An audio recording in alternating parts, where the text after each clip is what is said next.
ಎಲ್ಲರಿಗೂ ಶುಭೋದಯ. ಇಂದಿನ ತರಗತಿಯಲ್ಲಿ ಎ.ಎನ್. ಮೂರ್ತಿರಾವ್ ಅವರು ಬರೆದಿರುವ ದಿವಾನಖಾನೆಯ ಅಂದ ಚಂದ ಎನ್ನುವ ಲಲಿತ ಪ್ರಬಂಧವನ್ನು ಅಧ್ಯಯನ ಮಾಡಲಿಕ್ಕಿದ್ದೇವೆ. ಎ.ಎನ್. ಮೂರ್ತಿರಾಯರ ಪರಿಚಯವನ್ನು ಹಿಂದಿನ ತರಗತಿಯಲ್ಲಿ ಮಾಡಿಕೊಂಡಿದ್ದೇವೆ. ಇತ್ತೀಚೆಗೆ ನನ್ನ ಸ್ವಂತ ದಿವಾನಖಾನೆಯನ್ನು ಪ್ರವೇಶಿಸುವ ಧೈರ್ಯ ನನಗೇ ಇಲ್ಲ. ಸ್ವಲ್ಪ ಮಟ್ಟಿಗೆ ನಾನೇ ಸಂಪಾದಿಸಿದ, ಬಹುಮಟ್ಟಿಗೆ ಇತರರ ಸಂಪಾದನೆಯಿಂದ ಸಾಲ ತಂದ, ಅಂತೂ ಇಂತೂ ಶ್ರಮದಿಂದ ಒಟ್ಟುಗೂಡಿಸಿದ ಹಣವನ್ನು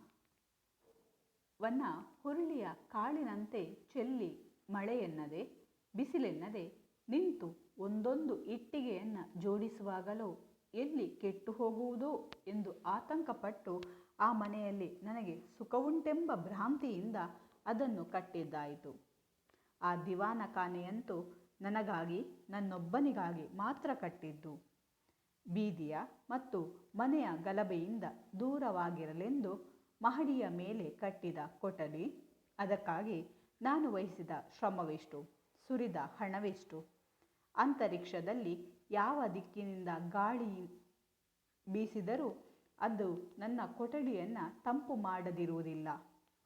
ಮಳೆ ಬಿಸಿಲುಗಳ ಹೊಡೆತವನ್ನು ತಡೆಯುವಂತೆ ಸುತ್ತಲೂ ಪಡಸಾಲೆಗಳು.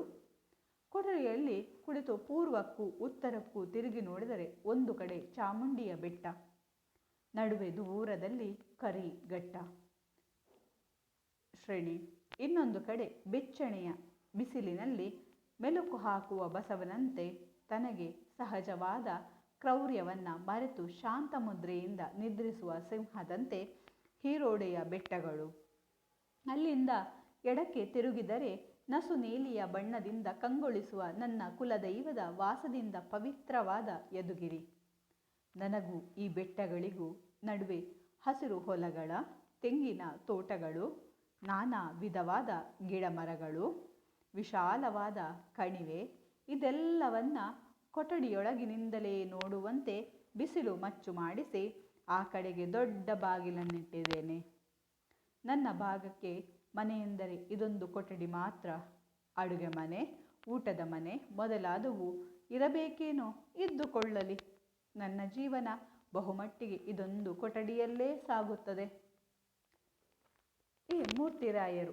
ಮೂರ್ತಿರಾಯರು ಅವರ ಮನೆಯ ದಿವಾನಖಾನೆಯನ್ನು, ಅದರ ಅಂದ ಚಂದವನ್ನು ವಿವರಿಸ್ತಾ ಹೋಗ್ತಾರೆ. ದಿವಾನಖಾನೆ ಅಂತ ಹೇಳುವಂಥದ್ದು ಎಲ್ಲರಿಗೂ, ಎಲ್ಲ ಮನೆಯಲ್ಲೂ ಇರುವಂಥದ್ದೇ. ದಿವಾನಖಾನೆ ಇಲ್ಲ ಅಂತ ಹೇಳಿದರೆ ಮನೆ ಇರಲಿಕ್ಕೆ ಸಾಧ್ಯ ಇಲ್ಲ ಅಂತ ಹೇಳ್ಬೋದು. ಯಾಕಂತ ಹೇಳಿದರೆ ಪಡಸಾಲೆ. ಬಂದಂತಹ ಮನೆಯನ್ನು ಮೊದಲು ಹೋಗುವಾಗ ಸಿಗುವಂತಹ ಒಂದು ಜಾಗ ಅಂತ ಹೇಳಿದರೆ ಅದು ಪಡಸಾಲೆ. ಅಥವಾ ನಾವು ಇವಾಗಿನ ರೀತಿಯಲ್ಲಿ ಹೇಳಬೇಕು ಅಂತ ಹೇಳಿದರೆ ಹಾಲ್ ಅಂತ ಏನು ಹೇಳ್ತೇವೆ ನಾವು, ಅದನ್ನು ಹೇಳುವಂಥದ್ದು ಪಡಸಾಲೆ ಅಂತ. ಇವರ ಮನೆಯನ್ನು ಖುಷಿಯಿಂದ ಹೇಳ್ತಾ ಇದ್ದಾರೆ. ಇತ್ತೀಚೆಗೆ ನನ್ನ ಸ್ವಂತ ದಿವಾನಖಾನೆಯನ್ನು ಪ್ರವೇಶಿಸುವಂಥ ಧೈರ್ಯ ನನಗೇ ಇಲ್ಲ ಅಂತ ಹೇಳಿ. ನನಗೆ ನಮ್ಮ ಮನೆಯನ್ನು ಪ್ರವೇಶಿಸುವಂಥ ಧೈರ್ಯ ನನಗೇ ಇಲ್ಲ. ಯಾಕೆ? ಸ್ವಲ್ಪ ಮಟ್ಟಿಗೆ ನಾನೇ ಸಂಪಾದಿಸಿರುವಂಥದ್ದು, ಬಹುಮಟ್ಟಿಗೆ ಅದು ಇತರರ ಸಂಪಾದನೆಯಿಂದ ಜೊತೆಗೆ ಸಾಲ ತಂದಿರುವಂಥದ್ದು. ಅಂತೂ ಶ್ರಮದಿಂದ ಒಟ್ಟುಗೂಡಿಸಿದ ಹಣ. ನಾನು ಒಂದು ಮನೆಯನ್ನು ಕಟ್ಟಬೇಕು ಅಂತ ಹೇಳಿದರೆ ಆ ಮನೆಗೆ ಒಂದಷ್ಟು ನನ್ನ ಏನೆಲ್ಲ ದುಡಿದಿದ್ದೇನೋ ಅದನ್ನು ಒಟ್ಟುಗೂಡಿಸಿ ಇವಾಗ ಏನು ಮಾಡ್ತಾ ಇದ್ದೇನೆ, ಮನೆಯನ್ನು ಕಟ್ಟಿರುವಂಥದ್ದು. ಆ ಒಟ್ಟುಗೂಡಿಸಿದ ಹಣವನ್ನು ಇವಾಗ ಏನು ಮಾಡ್ತಾ ಇದ್ದೇನೆ, ಹುರುಳಿಯ ಕಾಳಿನಂತೆ ಚೆಲ್ತಾ ಇದ್ದೇನೆ, ಖರ್ಚು ಮಾಡ್ತಾ ಇದ್ದೇನೆ ಆ ಮನೆಗೆ. ಮಳೆ ಎನ್ನದೆ ಬಿಸಿಲೆನ್ನದೆ ನಿಂತು ಒಂದೊಂದು ಇಟ್ಟಿಗೆಯನ್ನು ಜೋಡಿಸುವಾಗಲೂ ಕೆಟ್ಟು ಹೋಗುವುದೇ ಎಂಬ ಆತಂಕ ನನಗೆ. ನಾನೇನು ಮಾಡ್ತಾ ಇದ್ದೇನೆ, ಇವಾಗ ಕಟ್ತಾ ಇರುವಂಥ ಮನೆ ಏನಿದೆ ಅದು ಮಳೆ ಬಿಸಿಲು ಅಂತ ಹೇಳಿದೆ, ನಾನು ಅಲ್ಲಿ ಏನು ಮಾಡಿದ್ದೇನೆ, ಒಟ್ಟಿಗೆ ನಿಂತುಕೊಂಡಿದ್ದೇನೆ. ಯಾಕಂತ ಹೇಳಿದರೆ ಒಂದೊಂದು ಇಟ್ಟಿಗೆ ಜೋಡಿಸುವಾಗಲೂ ಕೂಡ ಎಲ್ಲಿಯಾದರೂ ಹಾಳಾಗಿ ಹೋದರೆ ಎನ್ನುವಂತಹ ಭಯ ಏನಿದೆ ಅದು ನನ್ನನ್ನು ಕಾಡ್ತಾ ಇದೆ. ಅದಕ್ಕೋಸ್ಕರ ನಾನು ಅಲ್ಲೇ ನಿಂತು ಅದನ್ನು ನೋಡಿಕೊಂಡು ನನಗೆ ಹೇಗೆ ಬೇಕೋ ಹಾಗೆ ಏನು ಮಾಡಿದ್ದೇನೆ, ಆ ಮನೆಯನ್ನು ಕಟ್ಟಿಸಿದ್ದೇನೆ. ಯಾಕೆ ಅಂತ ಹೇಳಿದರೆ ಆ ಮನೆಯಲ್ಲಿ ನನಗೆ ಸುಖ ಉಂಟು. ನನ್ನ ಮನೆ ನನಗೆ ಸುಖವನ್ನು ಕೊಡ್ತದೆ, ತುಂಬ ನೆಮ್ಮದಿಯನ್ನು ಖುಷಿಯನ್ನು ಕೊಡ್ತದೆ ಎನ್ನುವಂತಹ ಒಂದು ಭಾವನೆಯಿಂದ ಆ ಭ್ರಾಂತಿ, ಹೌದೋ ಅಲ್ವೋ ಗೊತ್ತಿಲ್ಲ, ನನಗೆ ಕೊಡುತ್ತೋ ಇಲ್ವೋ ಗೊತ್ತಿಲ್ಲ, ಆದರೆ ಆ ರೀತಿಯಾದಂತಹ ಒಂದು ಭ್ರಮೆ ನನ್ನಲ್ಲಿದೆ. ನನ್ನ ಮನೆ, ನನ್ನ ಸ್ವಂತ ಮನೆ, ನಾನೇ ನನ್ನದೇ ಖರ್ಚಿನಿಂದ ಕಟ್ಟಿರುವಂತಹ ಮನೆ, ಸ್ವಲ್ಪ ಸಾಲವು ತೆಗೆದುಕೊಂಡಿರ್ಬೋದು, ಆದರೂ ಕೂಡ ಅದು ನನ್ನ ಮನೆ, ಅದು ನನಗಾಗಿಯೇ ಇರುವಂತಹ ಮನೆ, ನನಗೆ ಆ ಮನೆಯಲ್ಲಿ ತುಂಬ ಸುಖ ಉಂಟು ಎನ್ನುವಂತಹ ಭ್ರಾಂತಿಯಿಂದ ಅದನ್ನು ಕಟ್ಟಿಯಾಗಿದೆ. ಈಗ ಆ ದಿವಾನ ಖಾನೆಯಂತೂ ನನಗಾಗಿ, ನನ್ನೊಬ್ಬನಿಗಾಗಿ ಮಾತ್ರ ಕಟ್ಟಿದ್ದು. ಆ ಪಡಸಲೆ ಏನಿದೆ ಅದು ನನಗಾಗಿ ಮಾತ್ರ ಕಟ್ಟಿರುವಂಥದ್ದು. ಅದು ನನಗೆ ಬೀದಿಯ ಮತ್ತು ಮನೆಯ ಗಲಭೆಯಿಂದ ದೂರವಾಗಿರಲೆಂದು ಮಹಡಿಯ ಮೇಲೆ ಕಟ್ಟಿದ ಕೊಠಡಿ ಇದೆ. ಈ ಮನೆ ಮನೆ ಸಾಮಾನ್ಯವಾಗಿ ಇರುವಂಥದ್ದು, ನೆಲದಲ್ಲಿರುವಂಥ ಮನೆ. ಆದರೆ ಅಲ್ಲಿದ್ದರೆ ಏನಾಗತ್ತೆ, ಆಚೆ ಈಚೆ ಬೀದಿಯಲ್ಲಿ ಹೋಗುವವರೆಲ್ಲ ಗಲಾಟೆ ಮಾಡುವಂತಹ ಗಲಾಟೆಗಳೆಲ್ಲ ನನಗೆ ಕೇಳ್ತಾ ಹೋಗುತ್ತೆ. ಅಥವಾ ಮನೆಯವರು ಆಚೀಚೆ ಹೋಗುವಾಗ ಮಾಡಿರುವಂಥ ಗಲಾಟೆ ಏನಾಗುತ್ತೆ, ಅದು ನನಗೆ ಕೇಳ್ತಾ ಹೋಗುತ್ತೆ. ಅದಕ್ಕೋಸ್ಕರ ನಾನೇನು ಮಾಡಿದ್ದೇನೆ, ಆ ಗಲಾಟೆ ಎಲ್ಲ ಬೇಡವೇ ಬೇಡ ನನಗೆ ಅಂತ ಹೇಳಿ ನಾನೇನು ಮಾಡಿದ್ದೇನೆ, ಮೇಲೆ ಕೊಠಡಿಯೊಂದನ್ನು ಕಟ್ಟಿಸಿದ್ದೇನೆ ಮಹಡಿಯ ಮೇಲೆ. ಅದಕ್ಕಾಗಿ ನಾನು ವಹಿಸಿದ ಶ್ರಮವೆಷ್ಟು ಗೊತ್ತಾ, ಸುರಿದ ಹಣ ಎಷ್ಟು ಗೊತ್ತಾ, ತುಂಬ ಕಷ್ಟ ಆಗಿದೆ ನನಗೆ. ಆದರೂ ಕೂಡ ನಾನೇನು ಮಾಡಿದ್ದೇನೆ, ನನಗೆ ಈ ಕಿರಿಕಿರಿಗಳೆಲ್ಲ ಬೇಡ ಅಂತ ಹೇಳಿ ಮೇಲೆ ನಾನು ಕೊಠಡಿಯನ್ನು ಕಟ್ಟಿಸಿದ್ದೇನೆ. ಅಂತರಿಕ್ಷದಲ್ಲಿ, ಆಕಾಶದಲ್ಲಿ ಯಾವ ದಿಕ್ಕಿನಿಂದ ಗಾಳಿ ಬೀಸಿದರೂ ಅದು ನನ್ನ ಕೊಠಡಿಯನ್ನು ತಂಪು ಮಾಡಬೇಕು. ಹೇಗೆ ಬೇಕಿದ್ರೂ ಗಾಳಿ ಬೀಸಿಕೊಳ್ಳಿ, ಉತ್ತರದಿಂದ ದಕ್ಷಿಣಕ್ಕೆ, ದಕ್ಷಿಣದಿಂದ ಪೂರ್ವಕ್ಕೆ, ಯಾವ ಕಡೆ ಹೇಗೆ ಬೇಕಿದ್ರೂ ಬೀಸಿಕೊಳ್ಳಿ. ಅದು ಪೂರ್ವ ಪಶ್ಚಿಮ ಅದೇ ರೀತಿಯಲ್ಲಿ ಬೀಸಬೇಕು ಅಂತಿಲ್ಲ, ಯಾವ ಕಡೆಯಿಂದ ಯಾವ ರೀತಿ ಬೇಕಿದ್ರೂ ಬೀಸಿಕೊಳ್ಳಿ. ಆದರೆ ಅದೇನು ಮಾಡಬೇಕು, ನನ್ನ ಕೊಠಡಿಯನ್ನು ಪ್ರವೇಶಿಸಿ ನಂತರ ಹೋಗಬೇಕು ಅಂತ ಹೇಳಿಕೊಂಡು ಅವರೇನು ಮಾಡಿದಾರಂತೆ, ಅಷ್ಟು ಯೋಚನೆ ಮಾಡಿಕೊಂಡು ಆ ಮನೆಯನ್ನು ಕಟ್ಟಿಸಿದಾರಂತೆ. ಮಳೆ ಬಿಸಿಲುಗಳ ಹೊಡೆತವನ್ನು ತಡೆಯುವಂತೆ ಸುತ್ತಲೂ ಪಡಸಾಲೆಯನ್ನು ನಿರ್ಮಿಸಿದ್ದಾರೆ. ಮಳೆಗಾಳು ಏನು ಬರಬಾರ್ದು, ಅದಕ್ಕೋಸ್ಕರ ಒಂದಷ್ಟು ಪಡಸಾಲೆಯನ್ನು ನಿರ್ಮಿಸಿದ್ದಾರೆ. ಕೊಠಡಿಯಲ್ಲಿ ಕುಳಿತು ಪೂರ್ವಕ್ಕೂ ಉತ್ತರಕ್ಕೂ ತಿರುಗಿ ನೋಡಿದರೆ ಒಂದು ಕಡೆ ಚಾಮುಂಡಿ ಬೆಟ್ಟ ಕಾಣ್ತಾ ಇದೆಯಂತೆ. ಕೊಠಡಿಯಲ್ಲಿ ಕೂತ್ಕೊಂಡು ಪೂರ್ವಕ್ಕೂ ಉತ್ತರಕ್ಕೂ ತಿರುಗಿ ನೋಡ್ತಾ ಇದ್ರೆ ಒಂದು ಕಡೆ ಚಾಮುಂಡಿಯ ಬೆಟ್ಟ ಕಾಣ್ತಾ ಇದೆಯಂತೆ. ನಡುವೆ ದೂರದಲ್ಲಿ ಕರಿಘಟ್ಟದ ಶ್ರೇಣಿ, ಅಂದರೆ ಚಾಮುಂಡಿ ಬೆಟ್ಟ ಏನು ಹತ್ತಿರ ಇಲ್ಲ, ತುಂಬ ದೂರ ಇದೆ, ಆದರೂ ಆ ಬೆಟ್ಟ ಕಾಣತ್ತೆ. ಇವರ ಮನೆಯನ್ನು ಕೂತು ನೋಡಿದರೆ ಆ ಬೆಟ್ಟ ಕಾಣ್ತಾ ಇದೆಯಂತೆ. ನಡುವೆ ಏನಾಗಿದೆ, ಆ ಬೆಟ್ಟಕ್ಕೂ ಇವರ ಮನೆಗೂ ನಡುವೆ ಕರಿ ಘಟ್ಟ ಇದೆ, ಘಟ್ಟ ಶ್ರೇಣಿ ಇದೆ.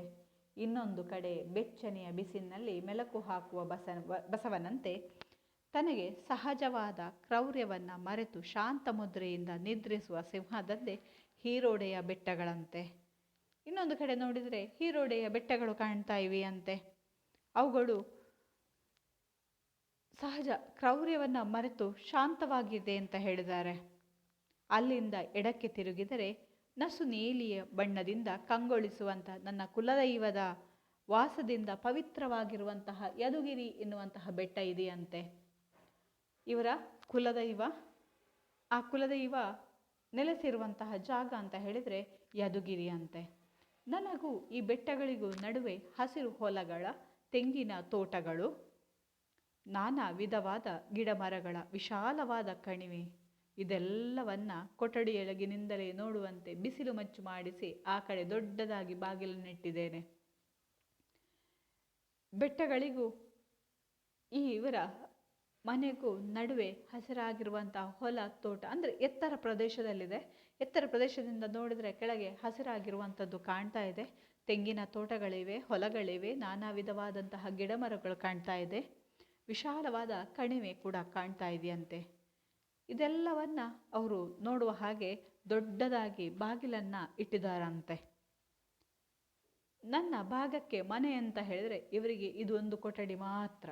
ಯಾಕಂತ ಹೇಳಿದರೆ ಅವರು ಹೆಚ್ಚಿನ ಸಮಯವನ್ನು ಕಳೆಯುವಂಥದ್ದಿಲ್ಲಿ ಅಂತ ಹೇಳಿದರೆ ಈ ಮನೆಯಲ್ಲಿ, ಈ ಕೊಠಡಿಯಲ್ಲಿ. ಅದಕ್ಕಾಗಿ ನನ್ನ ಕೊಠಡಿ ಎನ್ನುವಂಥ ಹೆಮ್ಮೆಯೂ ಇದೆ ಅವರಿಗೆ. ಮನೆಗೆ ಅಡಿಗೆ ಮನೆ, ಊಟದ ಮನೆ, ನೀವೇನೆಲ್ಲ ಬೇಕು ಅಂತ ಹೇಳ್ತೀರೋ ಅದೆಲ್ಲವೂ ಬೇಕು, ಹೌದು. ಮನೆ ಅಂತ ಹೇಳಿದರೆ ದೊಡ್ಡದಾಗಿರಬೇಕು, ಪ್ರತಿಯೊಬ್ಬರಿಗೂ ಒಂದೊಂದು ಕೋಣೆಗಳಿರಬೇಕು. ಅದು ಊಟಕ್ಕೆ ಕೋಣೆ, ದೇವರಿಗೆ ಕೋಣೆ, ಮಲಗಲಿಕ್ಕೆ ಕೋಣೆ, ಕೂತ್ಕೊಳ್ಳೋಕ್ಕೆ ಕೋಣೆ ಅಂತ ನೀವು ಎಷ್ಟು ಇದು ಮಾಡ್ತೀರೋ ಇವರಿಗೆ ಏನು ಅಂತ ಹೇಳಿದರೆ ಇವರ ಕೊಠಡಿ ಎನ್ನುವಂಥದ್ದೇನಿದೆ ಅದು ಮಾತ್ರ ಅವರಿಗೆ ಮುಖ್ಯವಾಗಿರುವಂಥದ್ದು.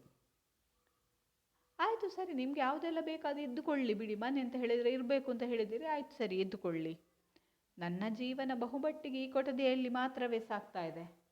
ನನ್ನ ಜೀವನ ಏನಾಗ್ತಾ ಇದೆ, ಈ ಕೊಠಡಿಯಲ್ಲಿ ಮಾತ್ರವೇ ಇರುವಂಥದ್ದು.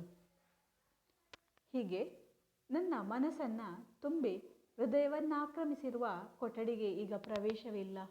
ಈಗ ಏನಾಗಿದೆ, ನನ್ನ ಮನಸ್ಸನ್ನು ತುಂಬಿಕೊಂಡು ನನ್ನ ಇಡೀ ಹೃದಯವನ್ನು ಆಕ್ರಮಿಸಿರುವಂತಹ ಆ ಕೊಠಡಿ ಏನಿದೆ, ಆ ಕೊಠಡಿಗೆ ಈಗ ಪ್ರವೇಶ ಇಲ್ಲ ಅಂತೆ.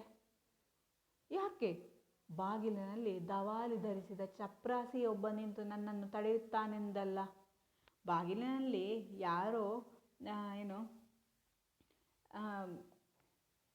ದವಾಲಿಯನ್ನು ಧರಿಸಿರುವಂಥ ಚಪ್ರಾಸಿಯರಿದ್ದಾನೆ, ಗೂರ್ಖ ಅಂತ ನಾವೇನು ಕರಿತೇವೆ, ಅವನು ಯಾರು ನನ್ನನ್ನು ತಡಿತಾನೆ ಅಂತ ಹೇಳಿ ಅಲ್ಲ, ಅಥವಾ ಮನೆಯನ್ನು ಕಾಯುವಂಥ ವ್ಯಕ್ತಿ ಇದ್ದಾನೆ ಅಂತ ಹೇಳಿ ಅಲ್ಲ. ಅಲ್ಲಿ ಆ ಅನುಭವ ಬೇರೆ ಕಡೆ ಆಗಿದೆ ನನಗೆ. ಆ ಅನುಭವ ಇಲ್ಲಿ ಆಗಲಿಲ್ಲ, ಆದರೆ ಬೇರೆ ಕಡೆ ಆಗಿದೆ. ಅದಕ್ಕೆ ನನ್ನ ಮನೆಯಲ್ಲೂ ಇತರರಿಗೆ ಆಗಲೆಂಬ ತುಚ್ಛ ಬಯಕೆ ಆಗಾಗ ಮನಸ್ಸಿನಲ್ಲಿ ಸುಳಿದಿರಬಹುದು. ಅಯ್ಯೋ, ಹಾಗೆ ನನ್ನನಿಗೂ ಬಂದಾಗ ಇವರಿಗೆ ಹಾಗೆ ಆಗಬೇಕು ಅಂತ ಹೇಳಿ ಆ ಭಾವನೆಯಲ್ಲಿ ಆದರೂ ನನಗೆ ಬಂದಿರಲಿಕ್ಕೆ ಸಾಧ್ಯತೆ ಇದೆ. ಯಾಕಂತ ಹೇಳಿದರೆ ನನಗೆ ಬೇರೆ ಕಡೆ ಹೋದಾಗ ಆ ಭಾವನೆ ನನಗೆ ಆಗಿದೆ, ಆ ಮನಸ್ಥಿತಿ ನನಗೆ ಉಂಟಾಗಿದೆ. ಆದ ಕಾರಣ ಯಾರೋ ಒಬ್ಬ ನಿಂತುಕೊಂಡು ಬಾಗಿಲ ಬಳಿ ನಿಂತ್ಕೊಂಡು ಅವನು ನಿಲ್ಲಿ ಎಲ್ಲಿಗೆ ಹೋಗ್ತಾ ಇದ್ದೀರಿ ಅಂತ ಕೇಳುವಂಥ ಮನಸ್ಥಿತಿ ಏನಿದೆ ಅದು ನನಗೆ ಬೇರೆ ಕಡೆ ಆಗಿದೆ. ಆದರೆ ನನ್ನ ಮನೆಯಲ್ಲಿ ಹಾಗೆ ಆಗಲಿಲ್ಲ. ಆದರೂ ಅವರಿಗೆ ನನ್ನ ಮನೆಗೆ ಬಂದಾಗ ಹಾಗಾಗಬೇಕು ಅಂತ ಅನಿಸಿದ್ದೇನೋ ಅದು ಸತ್ಯ. ನನ್ನ ಮನೆಯಲ್ಲೂ ಇತರರಿಗೆ ಆಗಲೆಂಬ ತುಚ್ಛ ಬಯಕೆ ಆಗಾಗ ಮನಸ್ಸಿನಲ್ಲಿ ಸುಳಿದಿರಬಹುದು. ನನಗೂ ಕೂಡ ನನ್ನ ಮನೆಗೆ ಬಂದರೆ ಕೂಡ ಹೀಗೆ ಆಗಬೇಕು, ಈ ಬೇರೆಯವರಿಗೆ ಒಬ್ಬ ತಡೆದು ನಿಲ್ಲಿಸಬೇಕು, ಅವನು ಯಾರು ಏನು ಅಂತ ಅಂತ ಕೇಳಿ ಅನಂತರ ನಮಗೆ ಬಂದು ಹೇಳಬೇಕು, ಅನಂತರ ನಾವು ಅವರು ಮಾತಾಡಿಸ್ಬೇಕೋ ಬೇಡವೋ ಎನ್ನುವಂಥದ್ದು ಮತ್ತೆ ನಿರ್ಧಾರ ಮಾಡಬೇಕು. ಆ ರೀತಿಯ ನನಗೂ ಅನಿಸಿದೆ. ಗೃಹಾದಿದೇವತೆ ಏನಿದ್ದಾರೆ ಲಲಿತಾದೇವಿ ಬಾಗಿಲಿಗೆ ಬೀಗ ಮುದ್ರೆ ಮಾಡಿದ್ದಾಳೆಂದೂ ಅಲ್ಲ. ನನ್ನ ಮಡದಿ ಯಾರಿದ್ದಾರೆ, ಗೃಹಾದಿದೇವತೆ, ಗೃಹಕ್ಕೆ ಅಧಿದೇವತೆ ಆಗಿರುವಂಥವಳು ಲಲಿತಾದೇವಿ, ನನ್ನ ಹೆಂಡತಿ, ಬಾಗಿಲಿಗೆ ಬೀಗ ಮುದ್ರೆಯನ್ನು ಮಾಡಿದ್ದಾಳೆ ಅದು ಅಲ್ಲ. ಅವಳು ಬೀಗ ಮುದ್ರೆ ಮಾಡಲಿಲ್ಲ. ಅವಳು ಅಧಿಕಾರ ಚಲಾಯಿಸುವ ರೀತಿ ಪರಿಣಾಮಕಾರಿಯಾದರೂ ಅಷ್ಟು ಅನಾಗರಿಕವಲ್ಲ. ಅವಳು ಅಧಿಕಾರ ಚಲಾಯಿಸ್ತಾಳೆ, ಆದರೆ ಅಷ್ಟೊಂದು ಅನಾಗರಿಕವಾಗಿ ಅವಳು ಏನು ಮಾಡ್ತಾ ಇಲ್ಲ, ಅಧಿಕಾರವನ್ನು ಚಲಾಯಿಸ್ತಾ ಇಲ್ಲ. ಅಥವಾ ಕೊಠಡಿ ಅವ್ಯವಸ್ಥಿತವಾಗಿದ್ದು ಅದರೊಳಗೆ ಹೋಗುವುದು ಬೇಸರವಾಗುತ್ತದೆ ಎಂದೂ ಅಲ್ಲ. ಅಯ್ಯೋ ದೇವ್ರಿ, ಈ ಮನೆಯೊಳಗೆ ಹೋಗಬೇಕೆ, ಈ ಕೊಠಡಿಯೊಳಗೆ ಹೋಗಬೇಕೆ, ಹೇಗೆ ಹೋಗೋದು, ಇಲ್ಲಿ ಹೋಗಲಿಕ್ಕೆ ಜಾಗನೇ ಇಲ್ಲ, ಒಂಚೂರು ಹೋಗ್ಲಿಕ್ಕಾದರೂ ಮನುಷ್ಯರು ಹೋಗುವಾಗ ಇದೆಯಾ ಅಂತ ಹೇಳುವಂಥ ಪರಿಸ್ಥಿತಿಯೂ ಅಲ್ಲಿ ಏನಿಲ್ಲ, ಇಲ್ಲ. ಆದರೆ ಹಾಗೆ ಬೇಸರವೂ ಆಗುವುದಿಲ್ಲ ನನಗೆ ಹೋಗಲಿಕ್ಕೆ ಅಂತೇಳಿ. ಅದರ ಅಂದ ಚಂದ ಮಾತ್ರ ಹೇಳಲಿಕ್ಕೆ ಸಾಧ್ಯ ಇಲ್ಲ, ಅಷ್ಟು ಸುಂದರವಾಗಿದೆ. ವಾಸ್ತವವಾಗಿ ನೋಡಿದರೆ ಅದರ ಸೌಂದರ್ಯವೇ ಒಂದು ದುಷ್ಟ ಶಕ್ತಿಯಾಗಿ ಪರಿಣಮಿಸಿ ನನ್ನನ್ನು ಹೊರದೂಡಿದೆ. ತುಂಬ ಚೆನ್ನಾಗಿದೆ. ಆದ ಕಾರಣ ಅದೇ ಒಂದು ನನಗೆ ದುಷ್ಟಶಕ್ತಿ. ತುಂಬ ಚೆನ್ನಾಗಿರೋದೇ ಒಂದು ಏನು ಕೆಟ್ಟದು. ಯಾಕಂತ ಹೇಳಿದ್ರೆ ಅಲ್ಲಿ ಹೇಗೆ ಬೇಕು ಹಾಗೆ ಕೂತ್ಕೊಳ್ಳಿಕ್ಕೆ ಸಾಧ್ಯ ಇಲ್ಲ. ತುಂಬ ಪಾಶ್ ಆಗಿರುವಂಥದ್ದು, ತುಂಬ ಚಂದವಾಗಿ ಅಲಂಕರಿಸಿದ್ದಾರೆ, ತುಂಬ ಅಂದವಾಗಿ ಆ ಪಡಸಾಲೆಯನ್ನು ಅಂದವಾಗಿ ಅಲಂಕರಿಸಿದ್ದಾರೆ. ಅಲ್ಲಿ ಹೇಗೆ ಬೇಕೋ ಹಾಗೆ ಹೋಗಿ ಕೂತ್ಕೊಂಡು ಹೇಗೆ ಬೇಕೋ ಹಾಗೆ ಇದ್ದುಕೊಳ್ಳಿಕ್ಕೆ ಸಾಧ್ಯ ಇಲ್ಲ. ಅಲ್ಲಿ ಹೇಗೆ ಕೂತ್ಕೊಳ್ಬೇಕು, ಹೇಗಿರಬೇಕು.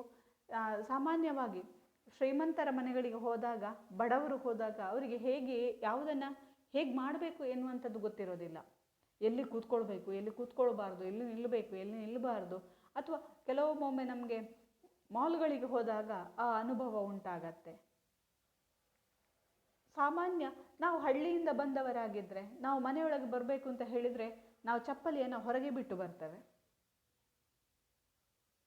ಕೆಲವು ಮನೆಗಳಲ್ಲಿ ಹೊರಗೆ ಹೋಗುವಾಗ ಹಾಕುವ ಚಪ್ಪಲಿಗಳೇ ಬೇರೆ ಇರ್ತವೆ, ಮನೆಯೊಳಗೆ ಹಾಕುವಂಥ ಚಪ್ಪಲಿಗಳೇ ಬೇರೆ ಇರ್ತವೆ.